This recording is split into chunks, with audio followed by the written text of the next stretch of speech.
وبه نستعين أما بعد فأعوذ بالله من الشيطان الرجيم بسم الله الرحمن الرحيم يا أيها الذين آمنوا لا يسخر قوم من قوم عسى أن يكونوا خيرا منهم ولا نساء من نساء عسى أن يكن خيرا منهن ولا تلمزوا أنفسكم ولا تنابزوا بالألقاب بئس الاسم الفسوق بعد الإيمان ومن لم يتب فأولئك هم الظالمون۔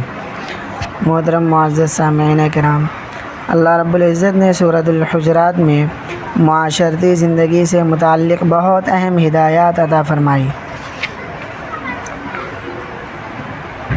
اس آیت میں اللہ تعالیٰ نے 3 کاموں سے منع فرمایا اور ان کو حرام قرار دیا ہے۔ نمبر 1، کسی بھی شخص کا مذاق اڑانا۔ نمبر 2، طعنے دینا۔ نمبر 3، کسی شخص کا برا نام رکھ کر اس کو اس نام سے پکارنا۔ ان 3 کاموں سے منع فرمایا اور آخر میں فرمایا اگر تم ان 3 کاموں سے توبہ نہیں کرو گے تو تمہارا حشر ظالموں کے ساتھ ہوگا۔ ان میں سے پہلا کام ہے کسی کا مذاق اڑانا۔ قرآن کریم نے بڑی تاکید کے ساتھ فرمایا ہے نہ مرد کسی مرد کا مذاق اڑائے اور نہ عورتیں دوسری عورتوں کا مذاق اڑائے۔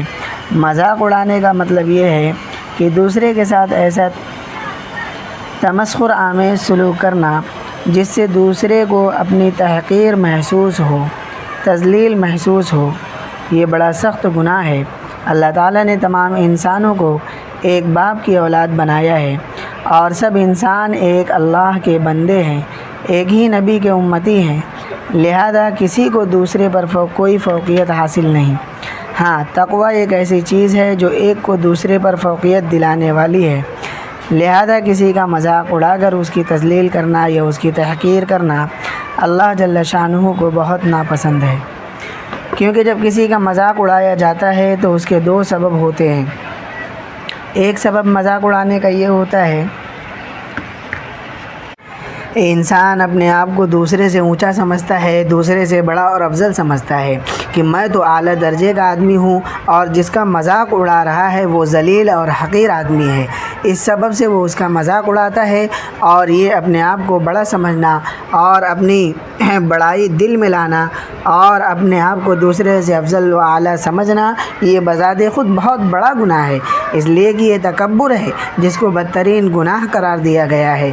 ایک حدیث میں حضور صلی اللہ علیہ وسلم نے فرمایا کہ اللہ تعالیٰ ارشاد فرماتے ہیں الکبریاء ردائی فمن ینازعنی فیہ عذبتہ، بڑائی تو میری چادر ہے، اللہ تعالیٰ کے سوا کسی کو بڑائی زیب نہیں دیتی، اور جو شخص میری اس چادر میں مجھ سے جھگڑا کرے گا میں اس کی گردن توڑ دوں گا۔ لہٰذا اپنے آپ کو دوسروں سے بڑا اور افضل سمجھنا مذاق اڑانے کا سبب ہے، یہ پہلا سبب ہے۔ مذاق اڑانے کا دوسرا سبب دوسروں کو حقیر سمجھنا ہوتا ہے۔ دوسروں کو حقیر سمجھنے کی وجہ سے آپ اس کا مذاق اڑا رہے ہیں۔ اول تو اپنے آپ کو بڑا سمجھنے کی کوئی بنیاد نہیں، کچھ پتہ نہیں کہ کل تمہارا کیا انجام ہونے والا ہے۔ کس بات پر اتراتے ہو؟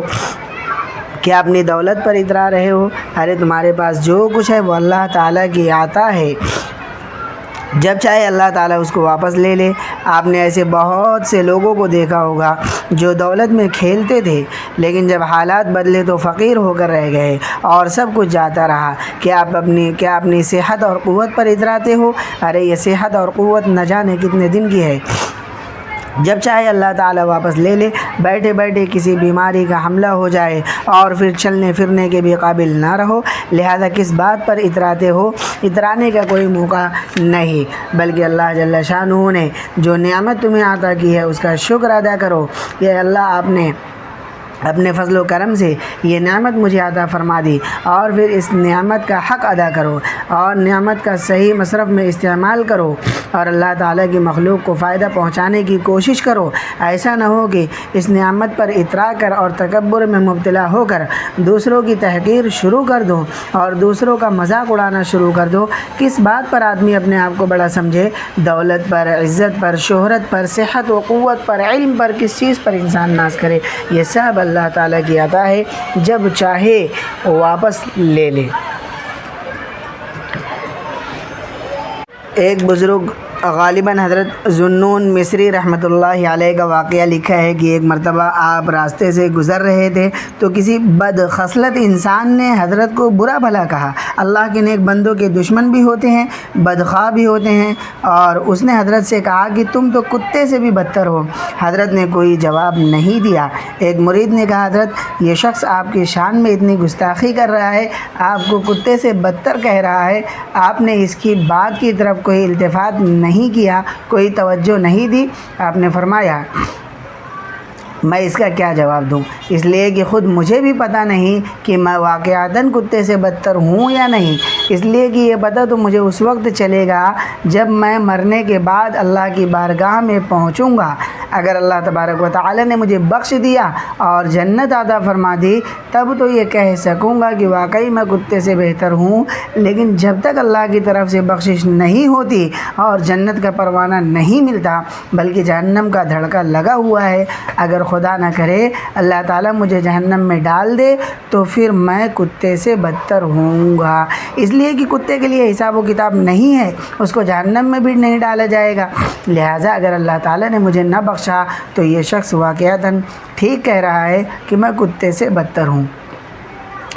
واقعہ یہ ہے کہ تم چاہے اپنے آپ کو کتنا ہی بڑا سمجھ لو، کسی بھی بڑے سے بڑے عہدے اور منصب پر پہنچ جاؤ، کسی ملک کے سربراہ بن جاؤ، صدر بن جاؤ، وزیر اعظم بن جاؤ، ساری دنیا تمہارے ہاتھ چومنے لگے، تمہاری تعظیم کرنے لگے، لیکن حقیقت کا پتہ اس وقت چلے گا جب اللہ تبارک و تعالیٰ کی بارگاہ میں حاضری ہوگی کہ واقعی تم تعظیم کے مستحق تھے یا نہیں۔ لہذا کس بات پر اکڑتے ہو، کس بات پر اتراتے ہو۔ لہذا اپنے کو دوسروں سے بڑا سمجھنا یہ اتنا بڑا دھوکہ ہے جس کی کوئی حد نہیں۔ اسی طرح دوسرے کو حقیر سمجھنا اور اس کی وجہ سے دوسرے کا مذاق اڑانا، ارے کس بنیاد پر دوسروں کو حقیر سمجھ رہے ہو؟ کیا اس وجہ سے کہ وہ بیچارہ مال و دولت کے اعتبار سے کمزور ہے اور غریب ہے؟ تو یاد رکھو اللہ تعالیٰ نے اپنے پاس غریب لوگوں کے لیے بڑے درجات رکھے ہیں، جن کے پاس مال و دولت تو نہیں ہے لیکن اللہ تبارک و تعالیٰ نے ان کو اپنا مقرب بندہ قرار دیا۔ ایک حدیث میں حضور صلی اللہ علیہ وسلم کا یہ ارشاد منقول ہے کہ غریب لوگ امیروں کے مقابلے میں 70 سال پہلے جنت میں داخل ہوں گے، کیونکہ جس شخص کے پاس جتنی دولت ہے اس کو اتنا ہی حساب زیادہ دینا ہوگا، ایک ایک پیسے کا حساب دینا ہوگا کہ کہاں سے کمایا تھا اور کہاں پر خرچ کیا تھا۔ اور جو لوگ غریب ہیں ان کا تو یہ حال ہے کہ ایک چادر اوپر اور ایک چادر نیچے ہے، نہ ان کو چور کا ڈر، نہ ان کو سانپ کا ڈر، نہ ان کے پاس تو دولت ہی نہیں ہے، تو حساب و کتاب کس کا دیں؟ لہذا اگر کوئی شخص دیکھنے میں غریب نظر آ رہا ہے تو وہ حقارت کے لائق نہیں، کیا پتہ تمہیں وہ دنیا و آخرت میں کتنا پیچھے چھوڑ جائے۔ ایک اور حدیث میں حضور صلی اللہ علیہ وسلم نے ارشاد فرمایا رب اشعث مدفوع بالابواب لو اقسم علی اللہ لابرہ، یعنی بہت سے لوگ ایسے ہوتے ہیں کہ ان کے بال بکھرے ہوئے ہیں، جب وہ لوگوں کے دروازوں پر جاتے ہیں تو لوگ دھکے دے کر بھگا دیتے ہیں، لیکن اللہ کے ہاں ان کی قدر و قیمت اتنی زیادہ ہے کہ اگر وہ اللہ پر بھروسہ کرتے ہوئے قسم کھا لے کہ ایسا ہوگا تو اللہ تعالیٰ ان کی قسم کو سچا کر کے دکھا دیتے ہیں۔ مثلاً اگر قسم کھا لے کہ بارش ہوگی تو اللہ تعالیٰ بارش برسا دیں گے۔ بہرحال اگر سامنے سے دیکھنے میں کوئی شخص غریب نظر آ رہا ہے تو اس کی غربت اور فقر کی وجہ سے کبھی بھی اس کو حقیر مت سمجھنا، اس لیے کہ درجے کے اعتبار سے وہ اللہ تعالیٰ کے نزدیک نہ جانے تم سے کتنا بلند و بالا ہو۔ ٹھیک ہے تمہارے پاس کوٹھی ہے، بنگلے ہیں، کاریں ہیں، دولت ہے، لیکن اس کے پاس اللہ تعالیٰ کے قرب کی دولت ہے جو تمہاری دولت سے کہیں زیادہ بلند و برتر ہے۔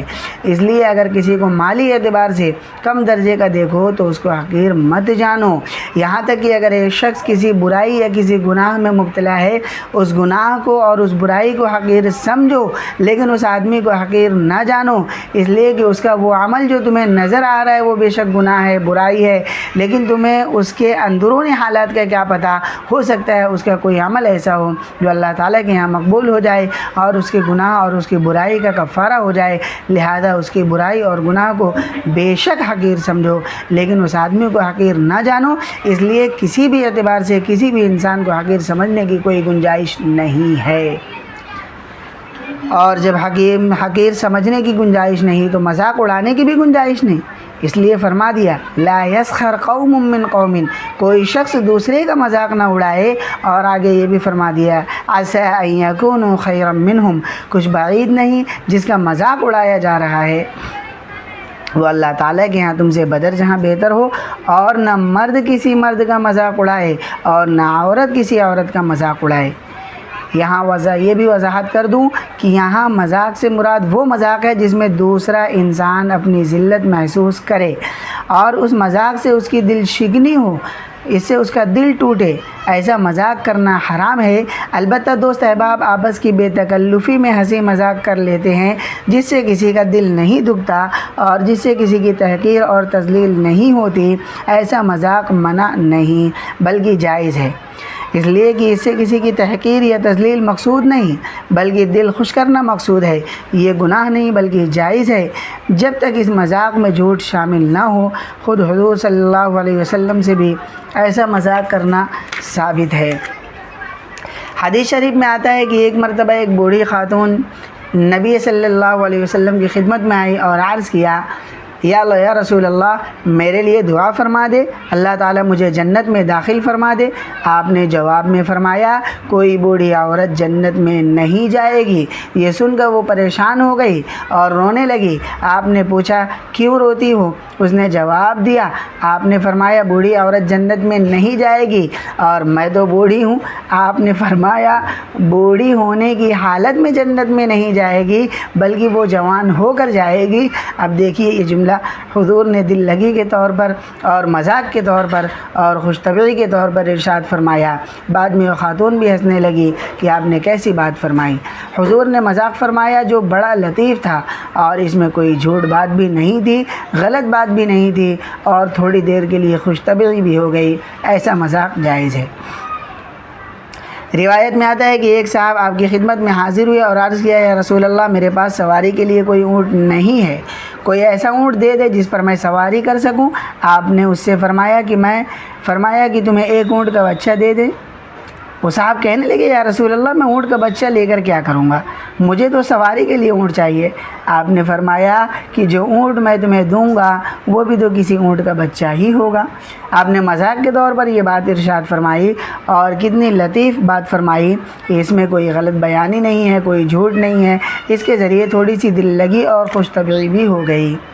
حدیث شریف میں آتا ہے کہ ایک دیہاتی آدمی تھا جن کا نام ظاہر تھا، دیہات میں رہتے تھے اور کبھی کبھی آپ کی زیارت کے لیے مدینہ منورہ آیا کرتے تھے۔ سیاہ فام تھے، جب وہ آپ کے پاس آتے تو آپ ان کے ساتھ ملاطفت اور خوش طبعی کا معاملہ فرمایا کرتے تھے۔ ایک مرتبہ کسی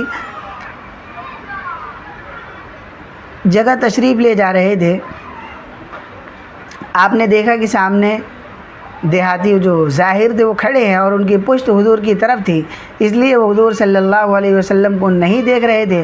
آپ پیچھے سے خاموشی سے ان کے قریب گئے اور جا کر ان کی آنکھوں پر دست مبارک رکھ دیے اور یہ آواز دینی شروع کر دی کہ یہ غلام مجھ سے کون خریدے گا۔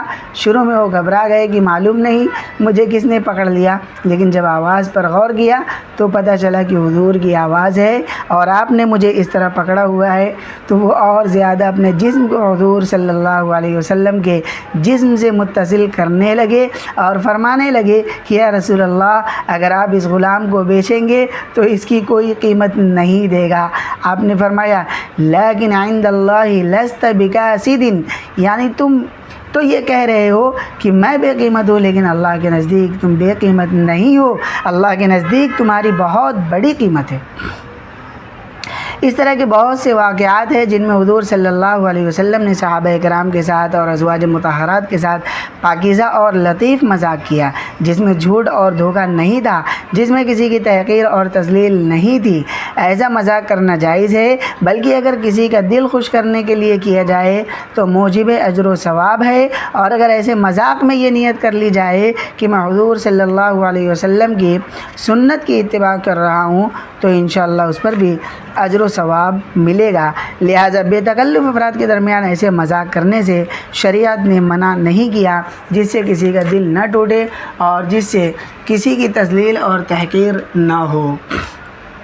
ایک مرتبہ آپ تشریف فرما دے تو ام المؤمنین نے کسی عورت کا ذکر کیا کہ وہ عورت پستہ قد تھی، حضرت عائشہ رضی اللہ تعالی عنہا نے اس عورت کا ذکر کرتے ہوئے ہاتھ کے ذریعے اس کے پستہ قد ہونے کی طرف اشارہ کیا۔ سرکار دو عالم صلی اللہ علیہ وسلم نے اس پر ان کو ٹوکا اور فرمایا، یہ تم نے بڑی خطرناک بات کی ہے اور اس کے نتیجے میں فضا میں بدبو پھیل گئی ہے، اس لیے کہ تم نے ایک مسلمان کا بے عزتی کے انداز میں تذکرہ کیا اور اس کا مذاق اڑایا اور فرمایا کہ آئندہ ہرگز ایسا نہ کرنا، اس لیے کہ یہ بھی غیبت کا ایک حصہ ہے اور ناجائز ہے۔ بہرحال کسی کا اس طرح مذاق اڑانا جس سے اس کی تذلیل اور تحقیر ہو، قرآن کریم نے اس سے منع فرمایا ہے اور اس کو حرام قرار دیا ہے۔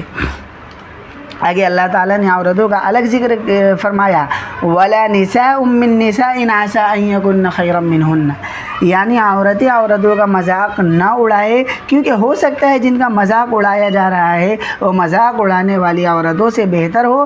اللہ تعالیٰ نے مردوں اور عورتوں کا علیحدہ ذکر فرما دیا۔ اگر اللہ تعالیٰ عورتوں کا ذکر علیحدہ نہ بھی فرماتے تب بھی آیت سے سمجھ میں آ جاتا، جو حکم مردوں کا ہے وہی حکم عورتوں کا بھی ہے۔ مردوں کے لیے مذاق اڑانا ناجائز ہے، عورتوں کے لیے بھی مذاق اڑانا ناجائز ہے، لیکن اللہ تعالیٰ نے عورتوں کا ذکر علیحدہ بظاہر دو حکمتوں کی وجہ سے فرمایا۔ ایک تو تاکید کے لیے، اس لیے کہ کسی خاتون کے دل میں یہ خیال آ سکتا تھا کہ اللہ تعالیٰ نے مردوں کا ذکر فرمایا ہے، عورتوں کا ذکر نہیں کیا، اس کے ذریعے بتا دیا کہ عورتوں کا بھی وہی حکم ہے جو مردوں کا ہے۔ دوسری وجہ یہ ہے کہ مذاق اڑانے اور دوسروں کو حقیر سمجھنے کی صفت عورتوں میں زیادہ پائی جاتی ہے، اس وجہ سے اللہ تعالیٰ نے بطور خاص عورتوں کا ذکر فرمایا۔ ایک عجیب نکتہ، ایک تیسرا نکتہ اس میں یہ ہے کہ اللہ تعالیٰ نے یہ فرمایا کہ مرد مردوں کا مذاق نہ اڑائے اور عورتیں عورتوں کا مذاق نہ اڑائے، لیکن اگر مرد عورتوں کا مذاق اڑائے یا عورتیں مردوں کا مذاق اڑائے، اس کا حکم براہ راست آیت میں موجود نہیں، حالانکہ ظاہر بات ہے کہ وہ بھی حرام ہے، لیکن اللہ تعالیٰ نے صرف یہ بیان فرمایا کہ مرد مردوں کا مذاق نہ اڑائے اور عورتیں عورتوں کا مذاق نہ اڑائے، اس کے ذریعے یہ بتا دیا کہ در حقیقت مسلمان معاشرے کی یہ خاصیت ہے کہ مرد اور عورت آپس میں مخلوط نہیں ہو سکتے، مردوں کی مجلس علیحدہ ہوتی ہے، عورتوں کی مجلس علیحدہ ہوتی ہے، لہذا مسلمان معاشرے کا اصل طریقہ یہ ہے کہ جب بھی کوئی مجلس ہو تو مردوں کی مجلس الگ ہونی چاہیے، عورتوں کی مجلس الگ ہونی چاہیے، اور جب مردوں کی مجلس الگ ہوگی اور عورتوں کی مجلس الگ ہوگی تو مرد اگر مذاق اڑائیں گے تو مردوں کا مذاق اڑائیں گے، عورتیں اگر مذاق اڑائیں گی تو عورتوں کا مذاق اڑائیں گی۔ اس میں اشارہ اس طرف کر دیا کہ معاشرے میں یہ جو رواج چل پڑا ہے کہ مرد اور عورت سب اکٹھے ہیں، شادی بیاہ میں، تقریبات میں، جلسوں میں مرد عورت ایک جگہ پر جمع ہے، اور اسی طرح سے مشاعرے میں، یہ اسلامی تعلیمات کے خلاف ہے۔ مردوں کی نشست الگ ہونی چاہیے، عورتوں کی نشست الگ ہونی چاہیے، یہ شریعت کا بہت اہم حکم ہے۔ آج اس حکم کو پامال کیا جا رہا ہے۔ اللہ تعالی ہم سب کو اس ہدایت پر عمل کرنے کی توفیق عطا فرمائے۔ تو بہرحال ایسا مذاق اڑانا جس سے دوسروں کی تذلیل ہو، جس سے دوسرے کا دل ٹوٹے اور دوسرا اس میں اپنی تمسخر اور اپنی تذلیل محسوس کرے، ایسا مذاق اڑانے کو قرآن کریم نے سختی کے ساتھ منع فرمایا ہے، اور فرمایا اگر تم اس سے توبہ نہیں کرو گے تو تمہارا حشر ظالموں جیسا ہوگا۔ ہم اپنی روزمرہ کی زندگی میں، باہمی تعلقات میں بسا اوقات اللہ تعالیٰ کے اس حکم کو فراموش کر دیتے ہیں اور دوسروں کی تحقیر کے مرتکب ہوتے رہتے ہیں۔ بہرحال یہ پہلی چیز ہے جس کو اس آیت میں منع کیا گیا۔ اگر زندگی رہی